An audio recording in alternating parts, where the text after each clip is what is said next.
Olá, sejam muito bem-vindas e bem-vindos ao Psi em Áudio. Olha, hoje o nosso desafio é grande. A gente vai mergulhar num dos textos mais fascinantes e, vamos ser sinceras? Os mais complexos, né? Com certeza. O Saber do Psicanalista, do Jacques Lacan, uma série de palestras dele. Exato. E a nossa missão aqui, eu acho, não é transformar todo mundo em especialista em Lacan, o que seria impossível, mas é tentar desvendar algumas das ideias mais provocadoras dele. Isso. A gente vai tentar entender, afinal, o que um psicanalista precisa saber. E a resposta, como a gente vai ver, vai muito além do que parece óbvio. A ideia é fazer uma análise acessível para quem tem curiosidade, mas talvez, sabe, se sinta um pouco intimidada pela complexidade do tema. Então, vamos decifrar isso juntos, certo? Vamos lá, vamos começar a desempacotar isso. Logo de cara, o Lacan já vira tudo de ponta cabeça. Em vez de falar sobre conhecimento, ele começa falando sobre... Ignorância. Exato. E não como um defeito, mas como uma paixão. O que ele quer dizer com isso? É uma ideia muito poderosa, sabe? Para Lacan, a ignorância não é só a ausência de saber. Não é um espaço vazio, é uma posição ativa. Ele até menciona um conceito mais antigo, a ignorância douta, ou sábia ignorância. Sábia ignorância. Que seria tipo a forma mais elevada de saber.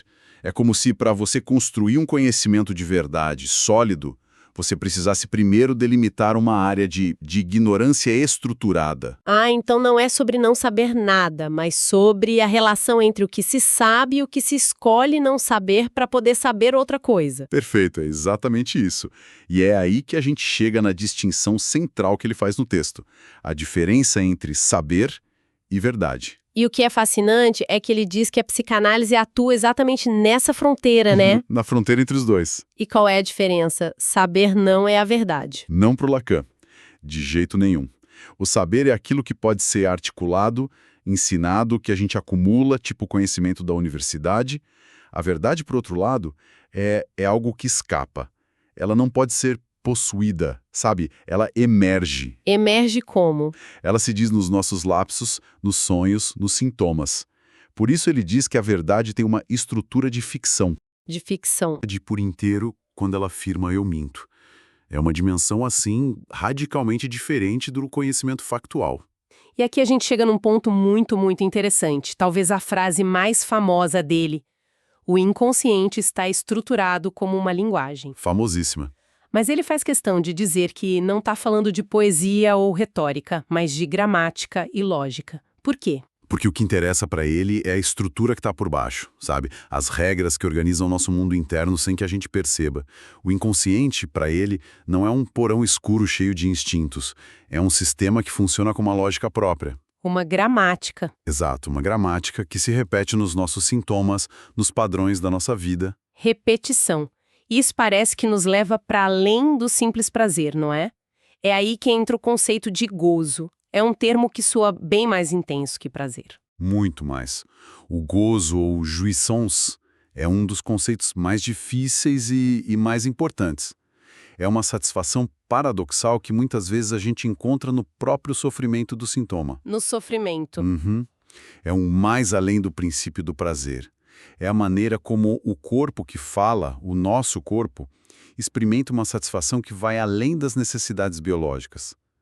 Lacan reformula o que o Freud chamou de pulsão de morte, não como um desejo de morrer, mas como essa insistência do gozo, essa repetição que vai além de qualquer bem-estar. Nossa, é muita informação, mas são ideias que realmente fazem a gente pensar de outro jeito. Se essa conversa está abrindo novos horizontes por aí, que tal curtir este áudio? Ajuda muito a levar essas discussões para mais gente. Agora vamos para a afirmação que talvez seja a mais chocante de Lacan. Não há relação sexual. À primeira vista parece um absurdo, né? O que ele está querendo dizer com isso? Essa afirmação levanta uma questão, assim, fundamental. Ele não está negando que as pessoas fazem sexo, obviamente. Certo. Ele está afirmando que não existe uma complementariedade natural, uma harmonia que já venha pronta, ou um roteiro biológico que garanta o encontro entre os sexos. Não existe uma fórmula que diga como um sexo se relaciona com o outro. Então o encontro é sempre falho, é isso, mediado por outra coisa. Exato. Ele é mediado pela linguagem, pela fantasia e por aquilo que ele chama de função fálica. E aí é crucial entender, né? Fálico aqui não se refere ao órgão masculino. De jeito nenhum. É um significante, um símbolo da falta. Homens e mulheres se posicionam de formas diferentes em relação a essa função simbólica, a da castração. E como seria essa diferença de posição? Bom, de forma bem resumida, ele propõe que o lado masculino se define por estar todo submetido a essa lógica da castração, com a exceção de um pai mítico que estaria fora dela. Certo. Já o lado feminino, ele diz que é não todo dentro dessa lógica. Não todo? Isso. E isso não a torna incompleta, pelo contrário. Isso abre a possibilidade para um outro gozo, um gozo suplementar que está para além do fálico. Certo. Depois de toda essa volta, então, o que a gente pode dizer sobre o saber do psicanalista? Não parece ser um conhecimento sobre o paciente no sentido de saber o que é melhor para a pessoa? De jeito nenhum. O saber do psicanalista é sobre a estrutura, é saber sobre a lógica do inconsciente, sobre a função do gozo, sobre a inexistência da relação sexual. O analista, no que Lacan chama de discurso do analista, ocupa um lugar muito específico, o lugar de semblante de objeto-causa de desejo. O famoso objeto A. O famoso objeto A. Então, o saber não está na cabeça do analista, mas na posição que ele ocupa para que o analisando possa produzir a sua própria verdade. Perfeitamente. O analista usa o seu não saber sobre o paciente para permitir que o saber inconsciente do próprio analisando apareça. É um saber sobre a falta, sobre a impossibilidade de uma resposta final. Entendi. É o que permite que a análise não seja um processo de adaptação, mas de invenção. Uma invenção de uma nova solução para o próprio sofrimento. Uau! É uma perspectiva radicalmente diferente sobre o conhecimento e a terapia. A gente sai daqui com a ideia de que o saber mais importante não é aquele que se acumula, mas o que permite que a verdade, que é sempre singular, possa emergir. Exato. E que a incompreensão que muitas vezes a gente sente ao ler Lacan talvez não seja um defeito nosso, sabe?